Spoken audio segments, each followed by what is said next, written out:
Alors que les premiers travaux de l'élargissement de l'A480 doivent être lancés en mars, des scientifiques publient une tribune appelant à reconsidérer ce projet contradictoire avec le sens de l'histoire.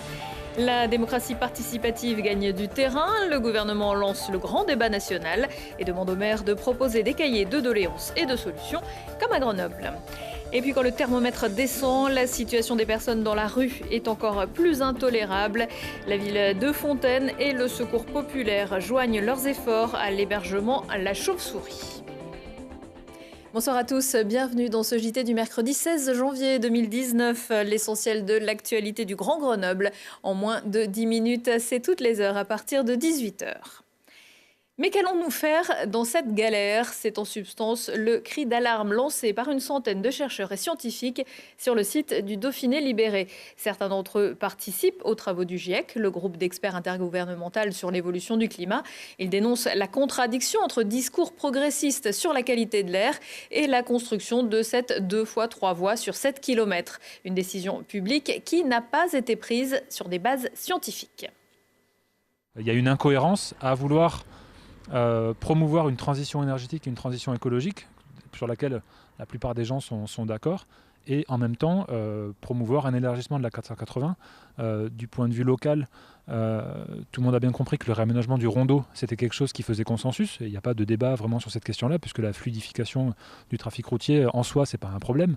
Ce qui devient plus problématique de notre point de vue, c'est de s'engager dans un renforcement des infrastructures routières dans l'agglomération grenobloise.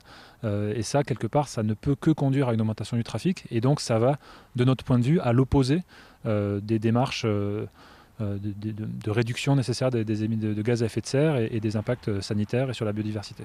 Ce qu'on espère ici, c'est peut-être faire un sursaut de prise de conscience de la part des acteurs du dossier pour essayer de mettre en cohérence des engagements qui sont ceux de la France ou qui sont ceux des collectivités en matière de réduction de gaz à effet de serre, en matière de réduction de la pollution atmosphérique et d'augmentation et d'amélioration de la qualité de l'air, et en matière de biodiversité, pour les mettre en cohérence avec les décisions qui sont prises localement.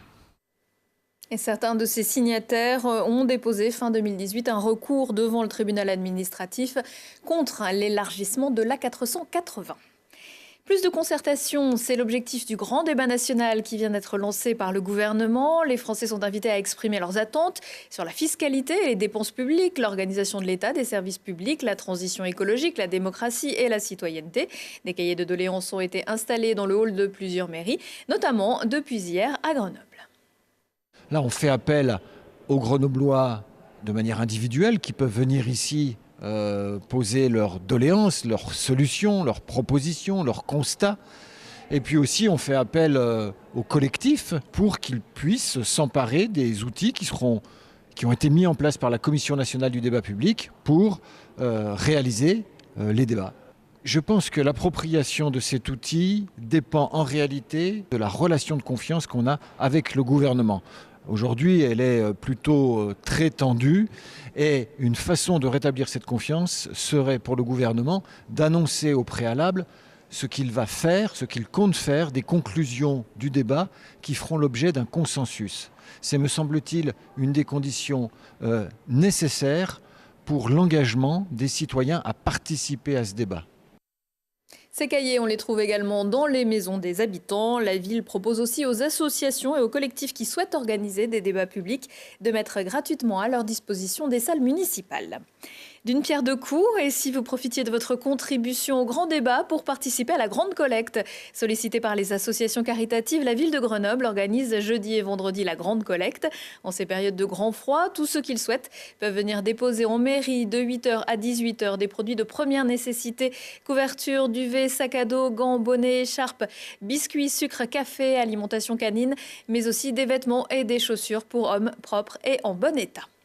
Mais le plus difficile, c'est encore de trouver un endroit où dormir. Les bénévoles des associations caritatives s'activent aussi pour proposer en période hivernale un lieu d'accueil aux personnes sans abri.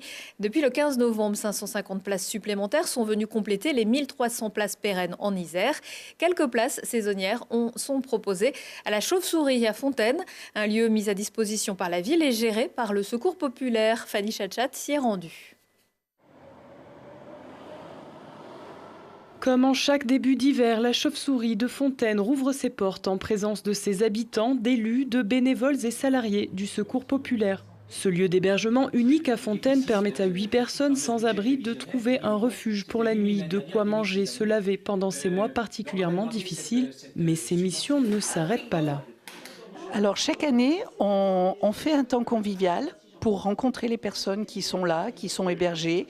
On rencontre les partenaires avec qui on travaille, notamment le Secours populaire, la DDCS, les Restos du Cœur, qui, eux, fournissent les denrées alimentaires.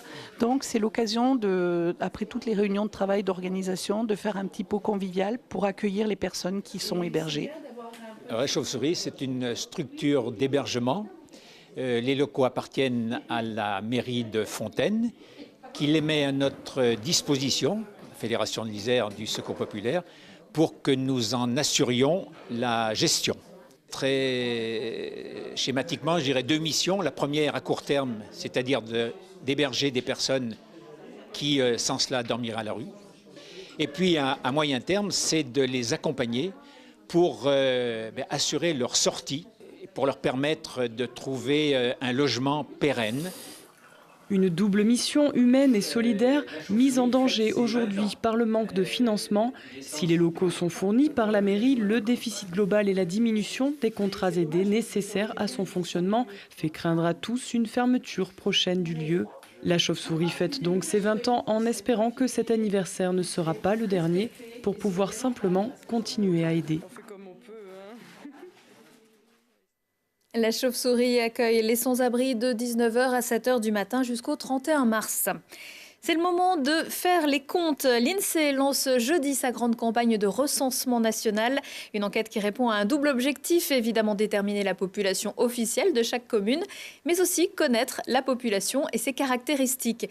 Des informations essentielles pour établir le budget des communes et planifier les équipements publics nécessaires, même si tout le monde ne sera pas interrogé.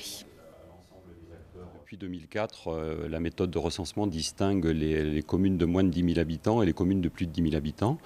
Les communes de moins de 10 000 habitants sont recensées tous les 5 ans de manière exhaustive, donc l'ensemble des habitants et des logements des communes concernées sont recensés.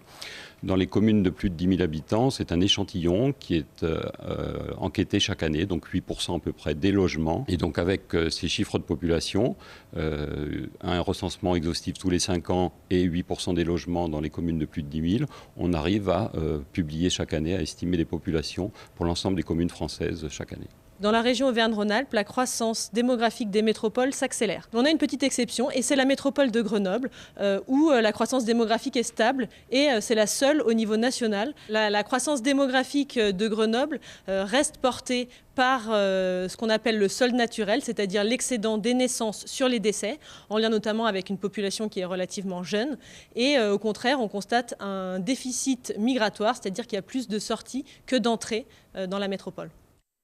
Une nouveauté cette année, le recensement des logements vacants. Le recensement doit s'achever le 16 ou le 23 février. La grippe débarque dans notre région. Selon le dernier bulletin de Santé publique France, Auvergne-Rhône-Alpes a atteint le seuil épidémique depuis le 1er novembre. 171 cas de grippe ont été diagnostiqués en France, la moitié sur des plus de 65 ans. 9 patients sont décédés. Si vous n'êtes pas vacciné, le ministère de la Santé rappelle quelques conseils. Éternuer dans votre coude, bien se laver les mains au savon ou avec une solution hydroalcoolique, utiliser un mouchoir à usage unique et porter un masque dans certains cas.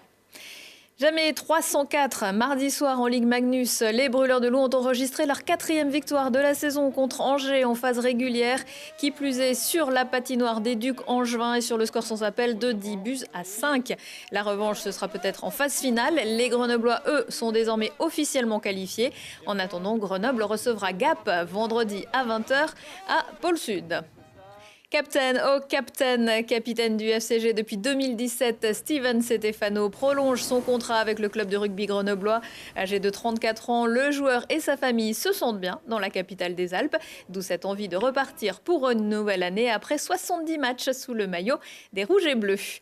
À 19h15, 23h15, si on parlait aujourd'hui avec un explorateur professionnel, Thibault Leduc va plonger dans les entrailles de la Terre, faire la fête au numérique à l'occasion du festival Transfo et se recenser pour mieux se connaître.